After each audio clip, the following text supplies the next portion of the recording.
Welcome to 10-Minute Astrology, a weekly video series designed to introduce you to the principles of astrology and its components in a fun and easy-to-understand way.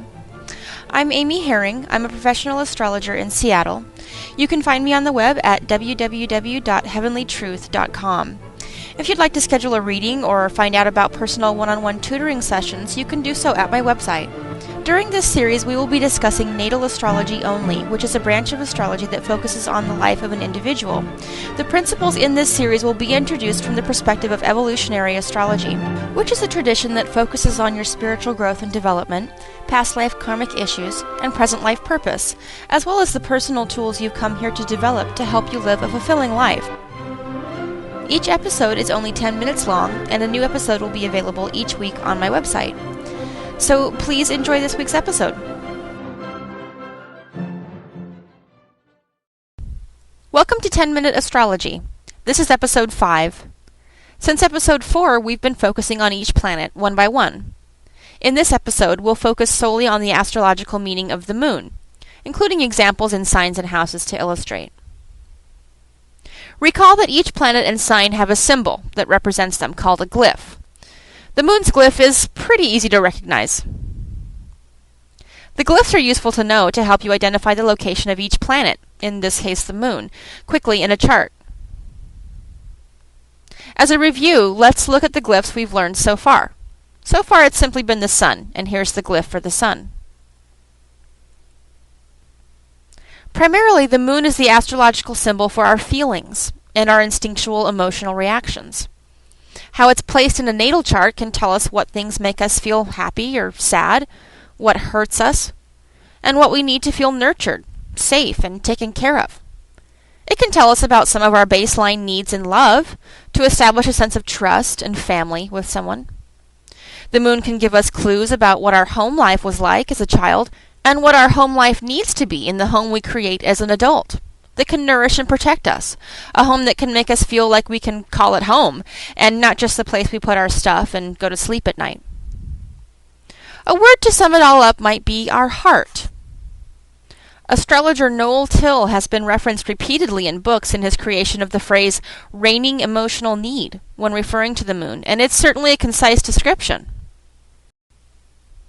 Like the sun, the moon's astrological significance can make itself felt in every area of our life. The sun and moon are actually joined themselves. While they're separate bodies, the moon reflects the light of the sun. In fact, it's the moon's role in reflecting that light that enables us to see it all when the way is dark. Just as we must use our feelings to find our way intuitively in situations where reason alone fails us.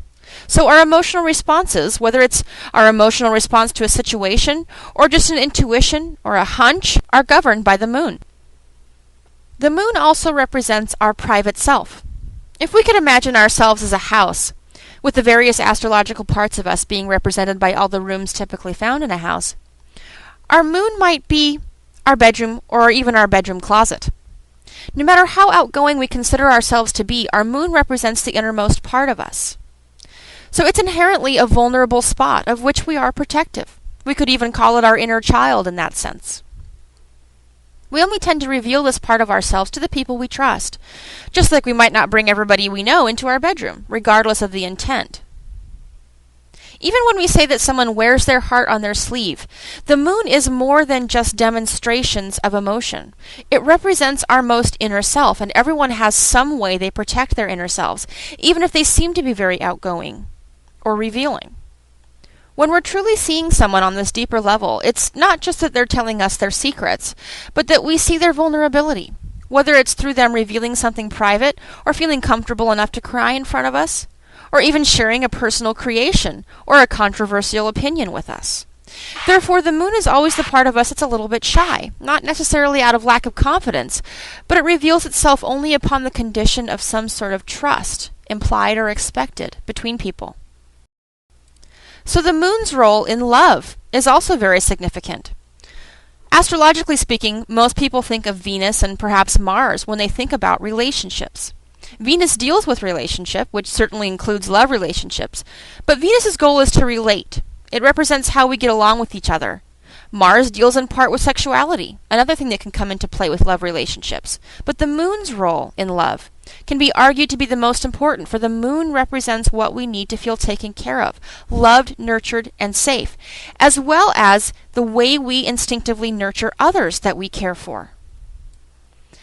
Now, the idea of Mother Moon has come into play in many astrology books, where they discuss the relationship between your moon and maybe what your mother was like.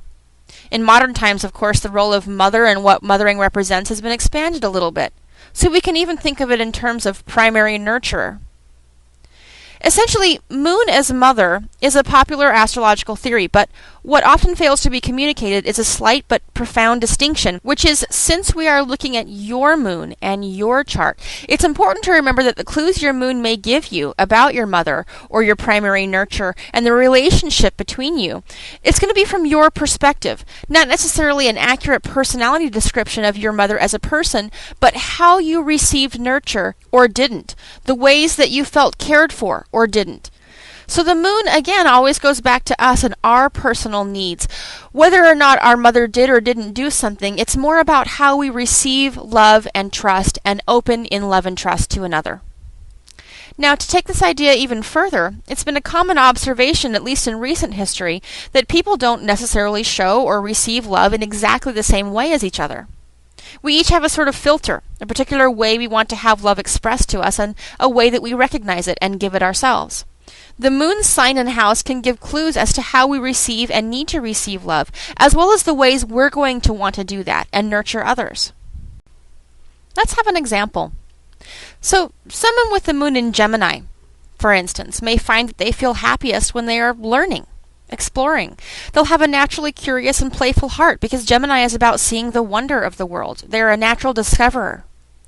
They may establish love and trust with someone most easily when they have good communication with them and are able to talk about anything, not just the relationship or even just their feelings, but also the act of shooting the breeze with each other and having a shared feeling of excitement about their discoveries and the pleasure they get from communicating what they learn with their loved one. All these things can help them feel close to someone. It'll be important for them to feel listened to, that someone takes an interest in their opinions and their ideas. Regarding home life, depending on other factors in their chart, their home life may be most nurturing to them when there's a lot of activity in the home, whether it's people coming and going or just lots of toys to entertain their mind. With a Gemini moon in the 8th house, we might find somebody who has an interest in exploring the depth and psychological processes of the mind, or communicating about deep or even taboo or edgy issues. Whereas someone with a Gemini moon in the 11th house may find themselves more nurtured by communication or establishing contact with groups, with a lot of people, engaging some way in a broader social level than the intimate, deep levels. If we put that moon in Taurus instead, then instead of the Gemini talkativeness and playfulness and busyness, somebody is going to be more nurtured by peace, silence, even routine, where they can feel a sense of stability and rhythm in their life. Where Gemini might like the busyness and to a certain extent chaos, Taurus will not revel in that. It will drain them. They may be nurtured by a home life that has that kind of still presence where they feel like they can retreat and put their feet up, where not too much is going on so they can't relax. They may establish trust more easily with somebody, where they can feel like they have time to get to know them, rather than the rapid fire of Gemini. So to summarize, the moon in our chart represents our emotional needs, how we nurture others, how we feel nurtured, what makes us feel safe, comfortable, and happy. That does it for this episode of 10 Minute Astrology. Watch for episode 6 when we'll discuss Mercury. Till then, keep looking up.